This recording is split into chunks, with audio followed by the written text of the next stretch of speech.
नमस्कार दोस्तों, स्वागत है आपका हमारे YouTube चैनल जड़धारी क्लासेस में। तो दोस्तों, आज की वीडियो में उत्तराखंड वन दरोगा मॉडल 1 का पार्ट 2 यहाँ पर लेके आ रखे हैं, जिसमें पार्ट 1 आपको कल करा दिया था, जिसमें 50 क्वेश्चन थे और क्वेश्चन नंबर 51 से 100 क्वेश्चन तक यहाँ पर दे रखे हैं। फर्स्ट पार्ट में आपको केमिस्ट्री और कुछ बायोलॉजी क्वेश्चन करा रखे थे और सेकेंड पार्ट में बायोलॉजी प्लस यहाँ पर फिजिक्स के क्वेश्चन यहाँ पर आएंगे। तो जो भी ये मॉडल पेपर करा रहे हैं, इनकी जो पीडीएफ है ये आपको डिस्क्रिप्शन में मिल जाएगी। और ये जो पेपर हैं ये हिंदी और इंग्लिश दोनों मीडियम में है, जिससे कि जो स्टूडेंट हैं उनको कोई भी यहाँ पर परेशानी ना हो, तो एक कोशिश कर रखी है। तो क्वेश्चन नंबर 51 की बात करते हैं कि खुला परिसंचरण तंत्र किस में पाया जाता है। तो इसका जो राइट आंसर है वो है आपके पास कॉकरोच। तो यहाँ पर बी ऑप्शन है इसका, कॉकरोच है। तो कॉकरोच में क्या है, खुला परिसंचरण तंत्र पाया जाता है। अब परिसंचरण तंत्र की बात कर लेते हैं कि जो कोशिकाएं होती है, तो कोशिकाओं में किसी की भी जो भी आपके पास जीव हैं, उनकी जो कोशिका होती है उन तक जो पोषक तत्व पहुंचाते हैं, तो पोषक तत्व पहुंचाने का जो कार्य करता है वो होता है आपके पास परिसंचरण तंत्र। अब परिसंचरण भी तंत्र भी दो प्रकार के होते हैं, जो सर्कुलेटरी सिस्टम होते हैं, एक ओपन होता है और एक आपका बिल्कुल क्लोज होता है। तो एक ओपन सर्कुलेटरी सिस्टम और दूसरा क्लोज सर्कुलेटरी सिस्टम। तो जो आपके पास जो खुला परिसंचरण तंत्र होते हैं वो केवल दो संघों में पाए जाते हैं, एक मोलस्का हो गया और दूसरा आपके पास ऑर्थोपोडा हो गया। और जो ऑर्थोपोडा है ये आपके पास ऑर्थोपोडा में आता आपके पास कॉकरोच। ठीक है, तो खुला परिसंचरण तंत्र आपका कॉकरोच में पाया जा रहा है। तो क्वेश्चन नंबर 51 का यहाँ पर बी आंसर सही है। आगे की तरफ बढ़ते हैं क्वेश्चन नंबर 52 में कि पौधों में पाया जाने वाला दूधिया उत्सर्जित तरल पदार्थ को क्या कहा जाता है। तो जो गाढ़ा और दूधिया उत्सर्जित तरल पदार्थ होता है उसको यहाँ पर क्या कहते हैं। तो इसका जो राइट आंसर है वो है लेटेक्स। आपने कई सारे पौधे देखे होंगे, खासकर जो आपके पास जो फ्लावर टाइप के पौधे होते हैं, उनमें कई पौधों में जिसको आप काटते हैं या फूल तोड़ते हैं तो उसमें क्या होता है, एक वाइट गाढ़ा गाढ़ा कुछ क्या है लिक्विड निकलता है, उसी को आप क्या बोलते हैं यहाँ पर, लेटेक्स उसको बोला जाता है। नेक्स्ट क्वेश्चन की तरफ बढ़ते हैं। क्वेश्चन नंबर 53 है कि प्रकाश संश्लेषण होता है। तो प्रकाश संश्लेषण जो फोटोसिंथेसिस होता है वो किस टाइम होता है, तो दिन के टाइम होता है। सिंपल सा क्वेश्चन है, जब आपके पास सूर्य जब आरक होता है तो सूरज दिन में ही आता है। तो क्वेश्चन नंबर 54 है कि पादप में फ्लोएम संवाहक, तो जो फ्लोएम होता है वो किसका संवाहक होता है, वो किसको कंडक्ट करता है, किसको लेके जाता है।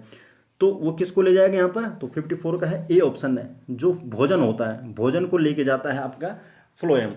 तो जो पादप होते हैं, जो प्लांट्स होते हैं, उसमें एक फ्लोएम होता है जो किसको ले जाता है, भोजन को। भोजन कहाँ से, जो लीफ होती है, पत्तियाँ होती है, पत्तियों में आपका फोटोसिंथेसिस होता है, उससे वहाँ पर भोजन बनता है और वो पेड़ के विभिन्न हिस्सों में जाता है। और दूसरा जो होता है आपके पास जाइलम क्या होता है, जो जड़ होती है, तो जड़ से खनिज लवणों को कहाँ ले जाता है, या पेड़ के विभिन्न भागों तक ले जाता है, मतलब ऊपर की तरफ ले जाता है। तो जाइलम का कार्य और फ्लोएम का कार्य दोनों अलग अलग कार्य यहाँ पर करते हैं। क्वेश्चन नंबर 55 है, थोड़ा सा इसको जूम कर लेते हैं ताकि क्लियर दिखाई दे। क्वेश्चन नंबर 55 है कि एस्ट्रोजन, प्रोजेस्टेरोन एवं रिलैक्सिन हार्मोन्स स्रावित होते हैं। तो जो ये हार्मोन्स है ये कहाँ से स्रावित होते हैं, तो ये ओवरी से स्रावित होते हैं, अंडाशय से। ठीक है, तो ये कहाँ से होता है, ये क्या है अपने आप में फीमेल रिप्रोडक्टिव क्या है, ये ऑर्गन है। तो ये आपका अंडाशय से स्रावित होते हैं। दोस्तों, तो अगर आपको ये मॉडल पेपर पसंद आ रहा है तो आपके लिए ऐसे ही हमने 12 मॉडल पेपर बना रखे हैं यूके SSSC के सिलेबस के अनुसार, जो कि आने वाले अभी हाल ही में 16 तारीख से एग्जाम आपके मॉडल 1 दरोगा के, और इसके लिए हमने 12 मॉडल पेपर आपके लिए बना रखे हैं और उसकी ई बुक बना रखी है, जिसका लिंक आपको डिस्क्रिप्शन में मिल जाएगा, वहाँ से आप इसे ले सकते हैं। क्वेश्चन नंबर 56 की तरफ बढ़ते हैं कि रुधिर दाब, जो आपका ब्लड प्रेशर और हार्ट बीट है, वो किस हार्मोन्स के द्वारा बढ़ती है। कौन सा हार्मोन्स है जो ब्लड प्रेशर और जो हार्ट बीट है इसको बढ़ाता है। तो इसका जो राइट आंसर है वो आपके पास सी, एड्रीनलिन। जो एड्रीनलिन होता है ये आपके पास इन दोनों चीज़ों को बढ़ाता है, ये निकलता है आपके पास एड्रीनल ग्रंथि से। तो जो एड्रीनल ग्लैंड होती है उससे एड्रीनलिन जो हार्मोन्स है वो स्रावित होता है। नेक्स्ट क्वेश्चन की तरफ बढ़ते हैं। क्वेश्चन नंबर 57 है एब्सिसिक एसिड किस तरह का रसायन है। तो ये एक केमिकल है, एब्सिसिक एसिड है, और ये किस तरह का रसायन है। तो ये है आपके पास, इसका जो राइट आंसर है वो है वृद्धि रोधक। ये जो ग्रोथ रिटार्डेंट, मतलब जो ग्रोथ होती है उसको रोकने का ये काम करता है, ये हार्मोन्स।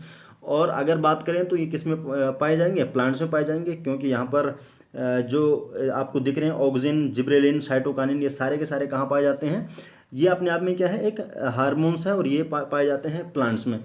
अब जो प्लांट्स में होते हैं वो दो टाइप के यहाँ पे हार्मोन्स होते हैं, एक ग्रोथ को जो प्रमोट करते हैं और दूसरा, एक ग्रोथ को बढ़ा रहा है, दूसरा ग्रोथ को जो कम करते हैं। तो दो टाइप के होते हैं।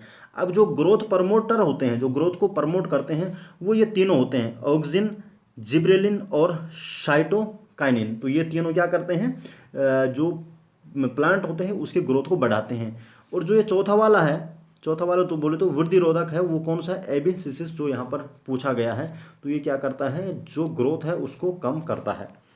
क्वेश्चन नंबर 58 की तरफ बढ़ते हैं। 58 में क्या बोला है कि जो बीज रहित पौधे होते हैं, पौधों के उत्पादन में सहायक होते हैं। जो बीज रहित पौधा होता है जिसमें बीज या तो नहीं होता है या बीज ना के बराबर होता है, जैसे आपका अंगूर होता है, बिल्कुल छोटा सा बीज उसमें होता है।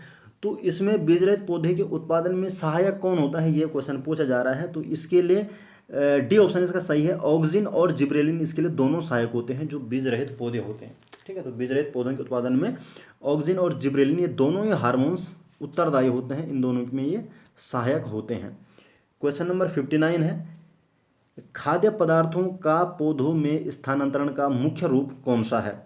ठीक है, तो जो खाद्य पदार्थ होते हैं, मतलब जो आपके पास प्लांट है, प्लांट जो भोजन बना रहा है कहाँ, फोटोसिंथेसिस के द्वारा, तो भोजन किस में चेंज होता है। सबसे पहले तो जो प्लांट ने भोजन बनाया वो किसके रूप में होता है, ग्लूकोज के रूप में। ग्लूकोज वहाँ पे बनता है और ग्लूकोज कन्वर्ट होता है सुक्रोज में, और सुक्रोज ही आपका ट्रांसफर होता है। तो पत्तियों में क्या बन गया, ग्लूकोज बना, वो कन्वर्ट होके सुक्रोज के रूप में कन्वर्ट होता है, और फिर आपका आगे बढ़ता है किसमें, सुक्रोज के फॉर्म में वो आगे बढ़ता है। मतलब जो स्थानांतरण या ट्रांसफर होता है विभिन्न विभिन्न हिस्सों में। और इसका फॉर्मूला क्या है आपके पास, सुक्रोज का है C12H22O11। ठीक है, ग्लूकोज का C6H12O6 है। क्वेश्चन नंबर 60 का है, एक स्वस्थ मनुष्य का रक्तचाप कितना होता है। तो एक स्वस्थ मनुष्य का रक्तचाप कितना होता है, 120 से 80 के बीच। 120 हाईएस्ट और 180, मतलब ये नॉर्मल जो मनुष्य है उसका है, 120 से 80 के बीच। क्वेश्चन नंबर 61 है कि मनुष्य के मस्तिष्क की सबसे बाहरी झिल्ली है। तो मनुष्य के मस्तिष्क की सबसे बाहरी झिल्ली कौन सी है, तो इसका सी ऑप्शन यहाँ पर है, ड्यूरामीटर। ठीक है, तो ड्यूरामीटर यहाँ पर क्या है, मनुष्य की सबसे बाहरी झिल्ली है। और मनुष्य का जो ब्रेन है उसमें 3 झिल्लियाँ होती है। सबसे बाहरी हो गई ड्यूरामीटर, जो यहाँ पर पूछा जा रखा है। जो बीच की होती है उसको बोलते हैं एरेक्नोइड, और जो सबसे अंदर होती है उसको बोलते हैं पायोमेटर। ठीक है, तो 3 ये आपके पास हो गई। नेक्स्ट क्वेश्चन की तरफ बढ़ते हैं। क्वेश्चन नंबर 62 है कि मनुष्य की सूंघने की क्षमता को नियंत्रित करता है। तो जो सूंघने की क्षमता है उसको नियंत्रित कौन करता है, तो उसको करता है सेंट्रल लोब, घ्राणेंद्रिय पाली। ये एक मस्तिष्क का भाग है, सेंट्रल लोब जो बीच में होता है। तो ये क्या है, सूंघने की क्षमता को यहाँ पर ये नियंत्रित करता है। क्वेश्चन नंबर 63 है कि मनुष्य में बुद्धि एवं चतुराई का केंद्र है। तो जो इंटेलिजेंस एंड क्लीवरनेस है उसके लिए कौन यहाँ पर जो उत्तरदायी है, ये किसके कारण होता है, तो ये होता है आपके पास सेरिब्रम के कारण। सी ऑप्शन यहाँ पर है। तो सेरिब्रम क्या है, मनुष्य के जो मस्तिष्क है उसका जो सबसे विकसित भाग है वो यही है। लगभग 80% भाग आप इसको बोल सकते हैं, मस्तिष्क का सबसे बड़ा भाग भी यही है। ठीक है, तो सेरिब्रम हो गए ऑप्शन नंबर सी 63 का। क्वेश्चन नंबर 64 की तरफ बढ़ते हैं कि रक्त में ग्लूकोज की मात्रा नियंत्रित रहती है। तो जो रक्त होता है उसमें जो ब्लड है उसमें जो ग्लूकोज की मात्रा को कंट्रोल कौन करता है, तो वो किसके कारण होती है, तो इंसुलिन के कारण वो कंट्रोल होता है। ठीक है, इंसुलिन जो होता है वो पैनक्रियाज से स्रावित होता है, पैनक्रियाज से वो निकलता है, बोले तो अग्नाशय से। और इसकी कमी से क्या होती है, डायबिटीज़ होती है। अगर इंसुलिन की कमी होती है तो उससे डायबिटीज़ हो जाती है। क्वेश्चन नंबर 65 है कि ऑक्सीजन है। तो ऑक्सीजन क्या है अपने आप में एक, तो ऑक्सीजन अपने आप में यहाँ पर जो ऑप्शन है इसमें है एंजाइम। ठीक है, अब एंजाइम का काम क्या होता है कि कोई भी जो प्रोसेस है उसको बढ़ाने का काम, या अगर उसकी कमी होगी तो उससे कम हो जाएगा। तो ऑक्सीजन कहाँ पे करता है, तो जो आपके पास जो भी श्वसन होता है, रेस्पिरेशन होता है, उसमें ऑक्सीजन का बड़ा रोल होता है।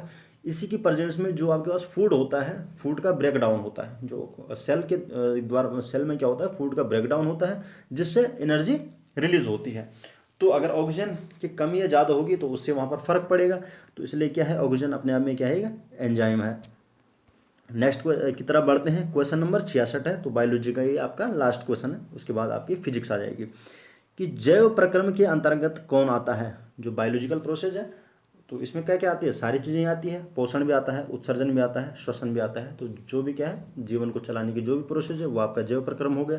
तो सारी की सारी यहाँ पर बोले तो डी ऑप्शन इसका राइट है।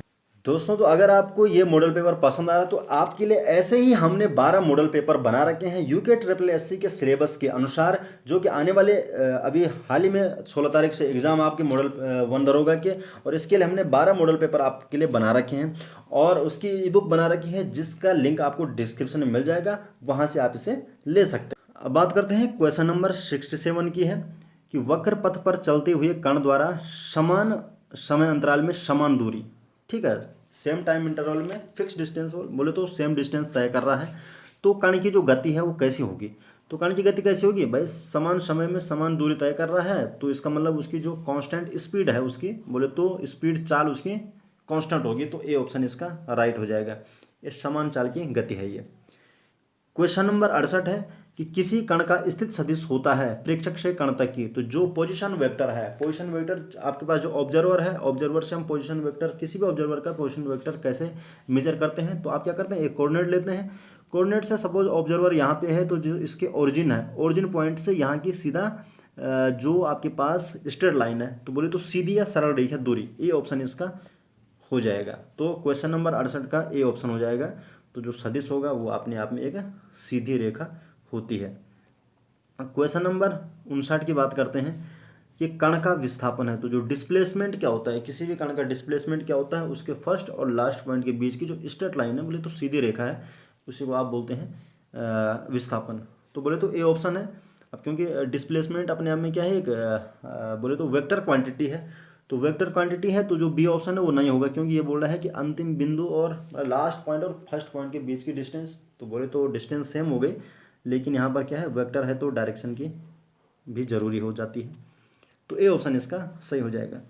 क्वेश्चन नंबर 17 का है कि दो समान जड़ता वाली, मतलब जो इनर्शियल क्या है, दो बॉडीज हैं, और अगर वो दोनों वस्तुओं को क्या करते हैं, उनको क्या है, दो समान जड़ता वाली वस्तुओं को देने पर, बोले तो उनको आपने एक फोर्स लगा दिया, तो उसका जड़त्व है, जो इनर्शिया कितना हो जाएगा, तो दो समान है तो दोनों जुड़ जाएंगे तो डबल हो जाएगा, सीधी सी बात है। तो ए ऑप्शन इसका हो जाएगा, तो उनका जो इनर्शिया है वो डबल हो जाएगा। क्वेश्चन नंबर 71 की बात करते हैं।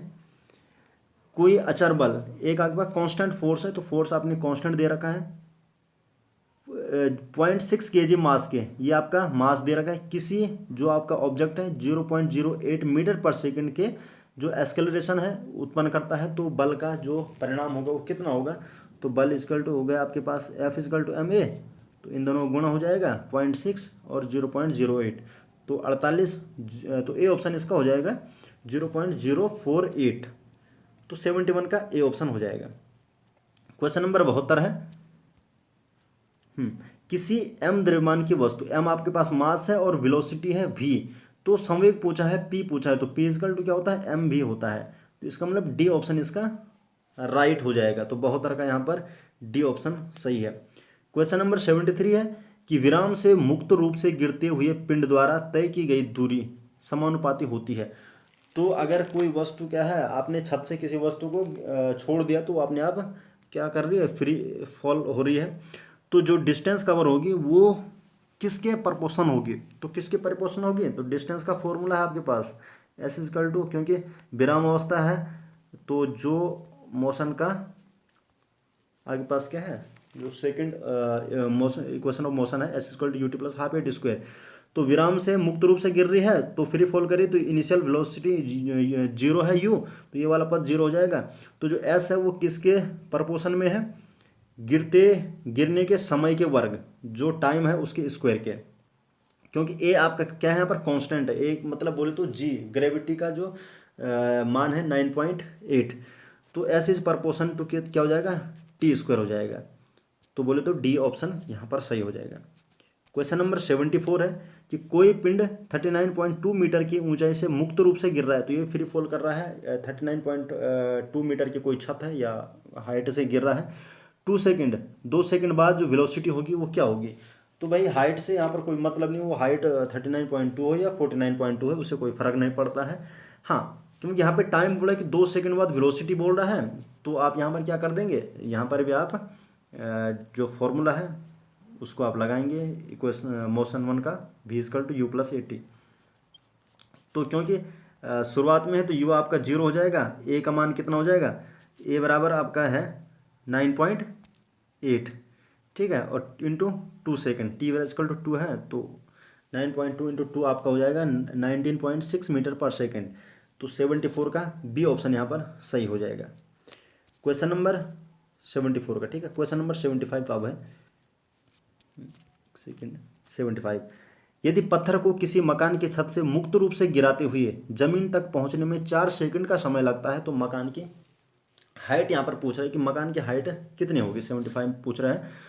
तो यहाँ पर क्या हो रहा है कि आपने, और यहाँ पर कुछ दे नहीं रखा, टाइम दे रखा है 4 सेकंड। 4 सेकंड में कहाँ से आ रहा है, ऊपर छत से वो नीचे गिर रहा है 4 सेकंड में। तो यहाँ पर टी आपको दे रखा है, एक आपको और चीज़ पता है, वो आपको पता है स्मॉल जे का मान है 9.8। तो यहाँ पर आप फॉर्मूला लगाएंगे S=ut+12 12 तो u तो 0 है, तो ये वाला फॉर्म तो सारे 0 हो गई। ठीक है, क्योंकि इनिशियल वेलोसिटी आपकी 0 है, क्योंकि वो फ्री फॉल कर रहा है, मुक्त रूप से गिर रहा है। हाफ हो गया, ए की जगह आप लिखेंगे 9.8 और टी कितना है टाइम, तो टाइम का स्क्वायर 4 का स्क्वायर 16 हो जाएगा, तो 8 हो जाएंगे, तो 8 का 64, ये वो आपका सी ऑप्शन हो रहा है 0.4 वाला 78.4, तो सी ऑप्शन इसका ये आ जाएगा। 76 की बात करते हैं कि 400 ग्राम की एक गोली को आप क्या है ऊपर की ओर फेंकते हैं और 4 सेकंड में ये वापस लौटती है, तो गोली पर 4 सेकंड में गुरुत्व बल द्वारा किया गया कार्य, आपको वर्क डन निकालना है, किस फोर्स के कारण, जो आपकी ग्रेविटी फोर्स है उसके कारण वर्क डन कितना हो रहा है। तो वर्क डन कितना हो रहा है, क्योंकि ये यहाँ से ऊपर जा रहा है और फिर ऊपर से नीचे ही आ रहा है यहीं पर, तो जो डिस्प्लेसमेंट है वो आपके पास क्या हो गया, 0 हो गया। तो डिस्प्लेसमेंट 0 हो गया, तो W क्या होता है, F×S बल इंटू विस्थापन। ठीक है, तो जब का आपके पास डिस्प्लेसमेंट 0 है तो वर्क डन भी क्या हो जाएगा, 0 हो जाएगा। तो सी ऑप्शन इसका सिंपल सा, सॉल्व करने की जरूरत ही नहीं इसको।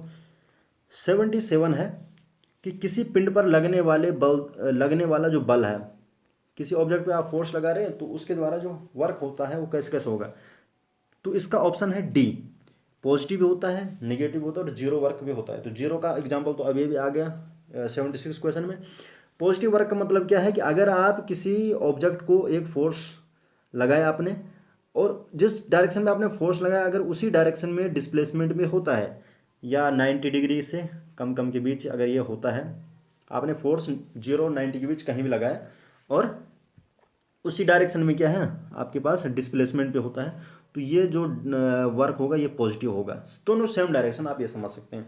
निगेटिव डायरेक्शन आपका फ्रिक्शन में होता है। फ्रिक्शन में क्या होता है कि आप डिस्प्लेसमेंट, आप देखो फोर्स आपने लगाया इधर, फ्रिक्शन क्या है, अगर ऑब्जेक्ट क्या है, ये ऑब्जेक्ट अगर इधर चल रहा है तो फ्रिक्शन फोर्स इधर हो जाएगा, डिस्प्लेसमेंट आगे है, दोनों उल्टी डायरेक्शन में है। जिधर विस्थापन होगा उसके विपरीत दिशा में क्या होगा, फ्रिक्शन फोर्स लगेगा, तो फ्रिक्शन फोर्स के द्वारा जो वर्क डन होता है वो निगेटिव होता है। ठीक है, तो ऋणात्मक, धनात्मक और 0 तीनों टाइप का कार्य होता है किसी वस्तु पर भी जो बल लगाता है। क्वेश्चन नंबर 78 की बात करते हैं। किसी वस्तु पर लगने वाले सभी बलों के द्वारा किया गया कुल कार्य। ठीक है, तो टोटल जितने भी आपके पास क्या है फोर्स लग रहे हैं, किसी भी ऑब्जेक्ट पे कितने भी फोर्स लग रहे हैं, उससे कुल जो टोटल वर्क होगा वो क्या होगा। तो टोटल वर्क जो होता है इसका आंसर है option A, change in kinetic energy. तो जो काइनेटिक एनर्जी में जो भी परिवर्तन होता है वो वर्क डन के बराबर ही होता है। तो टोटल वर्क डन होता है चेंज इन काइनेटिक एनर्जी, और ये आपके पास वर्क एनर्जी थ्योरम है। ठीक है, W=Δk, तो इसका ए ऑप्शन हो जाएगा। Question number 79। अनुप्रस्थ तरंग की विशेषता यह है कि इसमें, अनुप्रस्थ तरंग बोले तो ट्रांसवर्स वेव, तो वेव जनरली जो मेटेरियल वेव होती है दो टाइप की, एक ट्रांसवर्स होती है और दूसरी लॉन्गिट्यूडनल होती है। तो ट्रांसवर्स वेव की जो विशेषता है वो क्या करती है कि जिस डायरेक्शन में वेव जा रही है, माना डायरेक्शन को एक्स डायरेक्शन में ये वेव जा रही है, तो उसके जो वाइब्रेशन होते हैं, ऑक्सीलेशन होता है उसमें, वो इस तरीके से होता है ट्रांसवर्स वेव में। तो ये इसके जिस डायरेक्शन में जा रही है उसके परपेंडिकुलर ये क्या करती है, कंपन करती है। तो कंपन ये वाई डायरेक्शन में कर रही है और जाए आगे जा रही है, तो इसका जो होगा सी ऑप्शन हो जाएगा। कणों का कंपन तरंग की दिशा के लंबवत होता है। जो दूसरी वेव होती है लॉन्गिट्यूडनल, उसमें क्या होता है कि उसमें कंपन कुछ इस तरीके से होते हैं, ठीक है। मतलब ये जो कंपन है, एक कंपन ये है, दूसरा कंपन ये है, डायरेक्शन भी आगे ही है और कंपन भी ये आगे पीछे ही हो रहे हैं। तो दोनों के अगर सेम डायरेक्शन में, डायरेक्शन भी सेम है, वाइब्रेशन भी सेम है, ऑक्सीलेशन भी उसी डायरेक्शन में कर रहे हैं, तो वो लॉन्गिट्यूडनल बोले तो अनुदैर्ध्य, अनुदैर्ध्य क्या हो जाएगी, तरंग हो जाएगी। क्वेश्चन नंबर 80 है, एक तरंग है, आपके पास कोई वेव है और वो क्या है, किसी एक्स को एक जगह से दूसरी जगह ले जाती है। तो वो एक्स क्या हो सकता है, माना आप कोई क्वांटिटी है, कोई वेव, वेव क्या ले जाती है, कौन सी क्वांटिटी को ले जाती है, तो सिंपल से वेव ले जाती है एनर्जी को। अब क्योंकि वेव में क्या होता है, जो पार्टिकल होते हैं वो उसी पॉइंट पे होते हैं, ठीक है, उसी पॉइंट पे वो क्या कर रहा है, वो आपका मोशन कर रहा है, बोले तो वो ऑक्सीलेट एक ही पॉइंट पे हो रहा है, तो वो आगे नहीं जाएगा। तो उसकी आगे वो केवल केवल एनर्जी को वहाँ पर ट्रांसफ़र करता है। तो वो कौन सा एक्स, कौन सी क्वांटिटी होगी, तो एनर्जी वाली वो क्वांटिटी होगी। क्वेश्चन नंबर 81 है कि ध्वनि का वेग, जो ध्वनि का जो सॉलिड है उसमें वेग है cs, और जो लिक्विड में है वो cl है, और जो गैस में है वो cg है। तो इनका जो क्रम पूछा है कि जो आपके पास जो साउंड वेव होती है वो सबसे ज़्यादा किस में चलती है और सबसे कम किस में जाती है। तो सबसे ज़्यादा जो चलती है सॉलिड में, सबसे कम चलती है वो गैस में, और निर्वात में तो साउंड वेव पॉसिबल ही नहीं है चलना। अगर निर्वात अगर वैक्यूम है तो साउंड वेव वहाँ पे जीरो हो जाएगी, मतलब सुना ही नहीं देगा। तो सबसे ज़्यादा वो ठोस में चलती है, फिर लिक्विड में, और सबसे कम वो गैस में चलती है। तो ए ऑप्शन इसका सही हो जाएगा। क्वेश्चन नंबर 82 की तरफ बढ़ते हैं। हाँ, तो क्वेश्चन नंबर 82 क्या बोल रहा है कि किसी गोलीय दर्पण, एक क्या है, मिरर है, और किसी पतले गोलीय लेंस और एक लेंस है आपके पास, दोनों की फोकस दूरी -15 सेंटीमीटर है। तो ये जो मिरर और जो लेंस होगा वो क्या हो सकते हैं, दोनों की जो फोकल जो डिस्टेंस है वो दोनों ही क्या है, माइनस में, -50 सेंटीमीटर, -50 सेंटीमीटर है। तो वो कितने सेंटीमीटर है इसे कोई मतलब नहीं है। हाँ, इसे मतलब है कि भाई दोनों क्या है, वो निगेटिव है। तो दोनों निगेटिव है, तो इसके लिए इसका आंसर हो जाएगा, दोनों हो क्या हो जाएंगे, अवतल लेंस भी होगा, अवतल दर्पण भी होगा। अब देखो दोनों का क्या होता है, जो अवतल लेंस होता है इस तरीके से होता है, इस तरह से उसकी बनावट होती है, और यहाँ से अगर ऑब्जेक्ट है तो यहाँ से रेज आती है और इस तरीके से मुड़ जाती है, ठीक है। तो कुल मिला के वो फोकस कुछ इस तरीके से बनता है यहाँ पे। तो क्योंकि फोकस दूरी कहाँ है, ऑब्जेक्ट की तरफ ही है, तो निगेटिव है, ठीक है, बोले तो बाएं हाथ की तरफ है। अगर आप दर्पण की बात करते हैं तो दर्पण में भी अगर आप देखते हैं कि भाई दर्पण इधर है, आपका जो मिरर है, जो कॉनकेव मिरर है, वो इस तरीके से होता है, ठीक है। यहाँ से लाइट रेज आती है, ऑब्जेक्ट आपका इधर है, लाइट रेज गई और इधर की तरफ क्या है आपका, बोले तो फोकस बनता है, फोकल डिस्टेंस, तो ये वाली है। तो ये भी किधर है, आपकी बाएं बाएं तरफ है। तो दोनों की जो फोकस डिस्टेंस है, जो फोकल डिस्टेंस है, वो क्या है, आपकी माइनस में है, ठीक है। तो दोनों का ए ऑप्शन आपका सही हो जाएगा।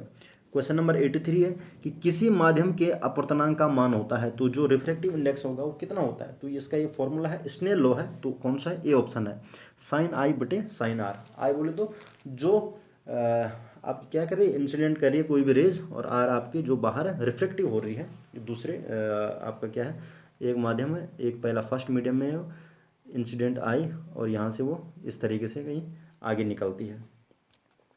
तो दोनों के जो कोण का जो आपका क्या है, रेशियो है, वो क्या होता है, उस मीडियम का बोले तो रिफ्रैक्टिव इंडेक्स हो जाता है। क्वेश्चन नंबर 84 है कि जो अवतल लेंस है, अवतल लेंस है, कॉनकेव जो आपके पास है लेंस है, उसकी जो आवर्धन है, जो मैग्नीफिकेशन है, वो क्या होता है, ठीक है। तो जो 84 है, 84 का आंसर आपके पास डी है, V/U। तो पॉजिटिव में होता है, तो चाहे वो आपका कॉनकेव हो चाहे वो कॉन्वेक्स हो, दोनों अगर लेंस की बात करें तो वो पॉजिटिव में होता है। बोले तो एम का फॉर्मूला ये है, M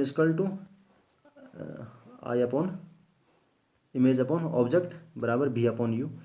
तो लेंस में ये पॉजिटिव होता है, और मिरर में, तो मिरर की दोनों की बात करें तो मिरर में क्या होता है, निगेटिव में होता है, ठीक है। फॉर्मूला इसका ये पॉजिटिव आ जाता है दोनों में।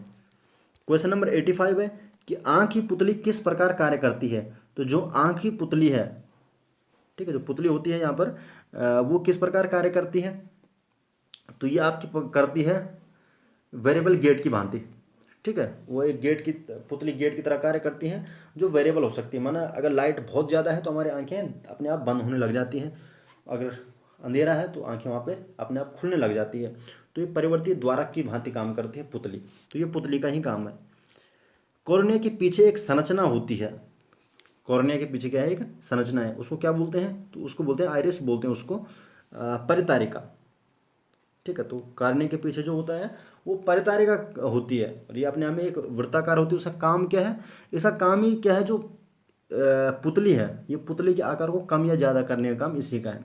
ठीक है। तो ये उसको कंट्रोल करती है, और इससे क्या होता है, जो रेटिना है, रेटिना तक जो लाइट जाती है, लाइट को ये कंट्रोल करती है कि भाई लाइट कितनी भेजनी है, ज़्यादा भेजनी है, कम भेजनी है, उस हिसाब से क्या करेंगे, क्योंकि रेटिना को तो फिक्स लाइट से, तो उससे क्या करेंगे, पुतली को कम या ज़्यादा करेगी कि कितनी लाइट रेटिना तक जानी है।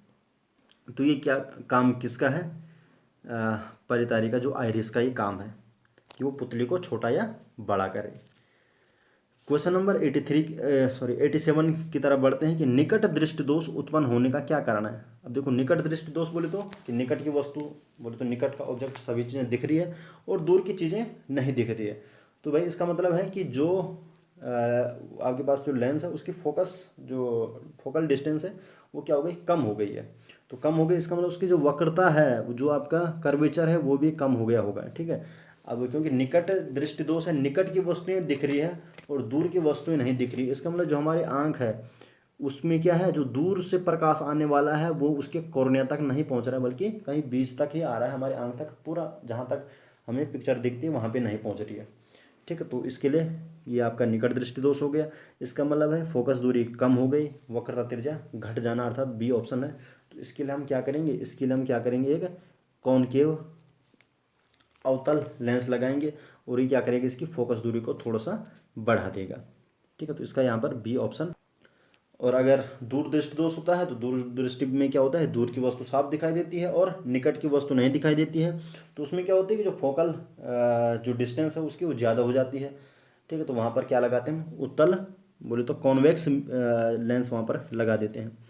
क्वेश्चन नंबर 88 है कि किसी चालक का प्रतिरोध निर्भर करता है। कोई चालक है, कोई आपके पास कंडक्टर है, तो उसका प्रतिरोध किस पर डिपेंड करता है, तो ये इन सभी चीज़ों पे डिपेंड करता है। चालक की लंबाई पर भी, फॉर्मूला है उसके लिए, R is proportional to L upon A। तो L लंबाई हो गई, ये आपके पास एरिया ऑफ क्रॉस सेक्शन हो गया, और प्रोपोर्शन हटेगा तो यहाँ पर एक कांस्टेंट लग जाएगा, और जो हो जाएगा आपका इसकी जो चालक की जो नेचर है उस पर। ठीक है। तो नेचर के लिए प्रोपोर्शन वहाँ पर आ जाएगा। तो सभी चीज़ों पर वो डिपेंड करता है। क्वेश्चन नंबर 89 है कि किसी विद्युत लैंप के तंतु से, कोई विद्युत लैंप है उसमें 0.4 एम्पियर की करंट बह रही है, और अगर वो लैंप 3 घंटे, बोले तो बल्ब भी समझ लो, 3 घंटे वो अगर जलता है तो कितना आवेश वहाँ पर क्या है, पास होगा। तो आवेश के लिए फॉर्मूला है Q इक्वल टू है यहाँ पर आई टी। आई आवेश हो गया, चार्ज हो गया, आई करंट हो गया, टी टाइम हो गया। तो आई कितना है आपके पास, 0.4 एम्पियर है, और टाइम कितना है आपके पास, 3 घंटे है। तो 3 घंटे में आपके पास 60 मिनट होते हैं, प्रत्येक घंटे में 60 मिनट होते हैं, और प्रत्येक मिनट में 60 सेकंड होते हैं। ठीक है। तो ये इसका आप सॉल्व करेंगे, और ये आ रहा है लगभग 4320 कूलम। ठीक है। तो इतना ही आ रहा है, ए ऑप्शन इसका हो जाएगा। क्वेश्चन नंबर 90 है कि किसी विद्युत परिपथ के प्रतिरोधों को परिवर्तित करने के लिए किस युक्ति का, आपको क्या करना है, कोई भी सर्किट है और उसके रेजिस्टेंस को वेरिएबल करना है, तो कौन सी डिवाइस का यहाँ पर यूज़ होगा। तो कौन सी डिवाइस यूज़ होती है, वो होती है धारा नियंत्रक। रियोस्टेट उसको आप बोलते हैं, जिससे आप क्या करते हैं, रेजिस्टेंस को यहाँ पर चेंज किया जाता है। क्वेश्चन नंबर 91 है कि वह उपकरण जो किसी परिपथ में विद्युत धारा की उपस्थिति संसूचित करता है। ठीक है। आपके पास इसमें आपको बताना है कि कौन सी डिवाइस है जो किसी भी सर्किट में जो करंट होगी उसको आपको क्या करता है, डिटेक्ट करता है। तो वो काम करता है आपका गैल्वेनोमीटर, सी ऑप्शन है। देखो, जो गैल्वेनोमीटर है ये आपकी केवल ये दिखाता है कि भाई करंट इस सर्किट में बह रही है या नहीं बह रही है। वोल्टमीटर क्या करता है, वोल्टमीटर वोल्टेज को नापता है, वोल्टेज डिफरेंस को यहाँ पर मेजर करता है। और एमीटर क्या करता है, अगर किसी भी सर्किट में करंट फ्लो हो रही है तो उसकी वैल्यू कितनी है, उसका मान कितना है, एमीटर मापता है। एमीटर और वोल्टमीटर मापने का काम करते हैं, और गैल्वेनोमीटर केवल और केवल डिटेक्ट करने का ये काम करता है। तो ये इसको हम किसी जैसे ब्रिज में लगाते हैं, जैसे व्हीटस्टोन ब्रिज वगैरह इस टाइप के खाली चेक करने के लिए कि इसमें करंट बह रही है कि नहीं बह रही है, वो तो सर्किट को बैलेंस करने के लिए वहाँ पर यूज़ होता है। क्वेश्चन नंबर 92 है, माइकल फेराडे थे। तो चलो ये एक सिंपल क्वेश्चन है। माइकल फेराडे के अपने आप में क्या थे, एक भौतिक शास्त्री थे ये। तो क्वेश्चन नंबर 93 है कि विद्युत परिपथों को की लघुत्तम, बोले तो विद्युत परिपथ जो इलेक्ट्रिक सर्किट है उसको जो जब वो शॉर्ट होते हैं तो शॉर्ट होने से बचाने के लिए हम क्या करते हैं, तो कौन से डिवाइस उस पर लगाते हैं। तो कौन सी डिवाइस होती है, वो फ्यूज़ होता है। फ्यूज़ को लगाया जाता है कि ताकि अगर शॉर्ट सर्किट हो जाए तो उससे पहले ही फ्यूज़ वहाँ पर उड़ जाता है, तो कोई बड़ी दिक्कत नहीं होती है। क्वेश्चन नंबर 94 है, तो कुछ जनरल क्वेश्चन है जैसे आपके इन्वायरमेंट टाइप के हैं। राणा प्रताप सागर नाभिकीय विद्युत संयंत्र किस राज्य में स्थित है। तो ये है आपका राजस्थान में, तो डी ऑप्शन इसका राइट है, राजस्थान। चलिए नेक्स्ट क्वेश्चन की तरफ बढ़ते हैं। क्वेश्चन नंबर 95, कल्पक्कम नाभिकीय विद्युत संयंत्र किस राज्य में स्थित है। तो इसका जो राइट आंसर है वो है बी, तमिलनाडु। क्वेश्चन नंबर 96 है कि काकरापार नाभिकीय विद्युत संयंत्र किस राज्य में स्थित है। तो जो काकरापार नाभिकीय विद्युत संयंत्र है वो है आपका गुजरात में, तो सी ऑप्शन इसका सही है।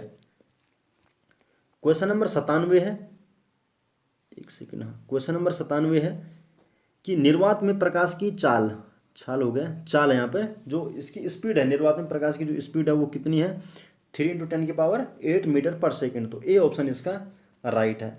चलिए नेक्स्ट क्वेश्चन की तरफ बढ़ते हैं। क्वेश्चन नंबर 98, दंत विशेषज्ञ जो आपके पास डेंटिस्ट होते हैं वो दांतों को बड़ा देखने के लिए कौन सा मिरर यूज़ करते हैं। तो वो कौन सा मिरर यूज़ करते हैं, तो वो करते हैं आपके पास अवतल दर्पण। ठीक है, तो अवतल दर्पण से क्या होगा है, अगर आप फोकस वो एक्सिस के पास, पोल के पास और फोकस के बीच अगर दांत को रखते हैं, क्योंकि दांत तो पास में रहता है, उसको रखते हैं, दांत वहाँ पर क्या होता है, बड़ा दिखाता है, वहाँ पर जो इमेज बनती है वो बहुत बड़ी बन जाती है, जिससे वो साफ दिखाई देता है। क्वेश्चन नंबर 99 है कि धातुओं तथा मिश्र धातुओं की प्रतिरोधकता, जो आपके पास कंडक्टर है और जो सेमी कंडक्टर है, अच्छा, प्रतिरोधकता बहुत कम होती है, जिसका प्रतिशत आपको रेंज बतानी है।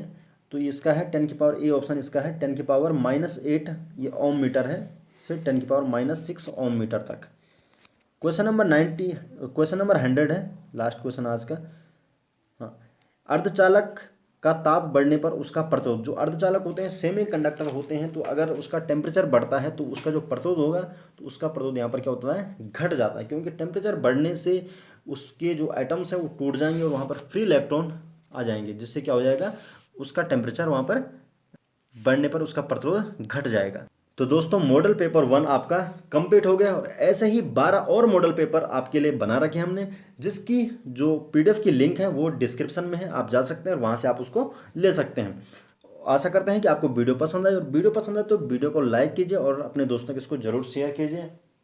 और अगर आपने अभी तक चैनल को सब्सक्राइब नहीं किया तो चैनल को सब्सक्राइब जरूर कर लीजिए। तो चलते हैं दोस्तों, नेक्स्ट वीडियो के साथ मिलते हैं, तब तक के लिए बहुत बहुत धन्यवाद।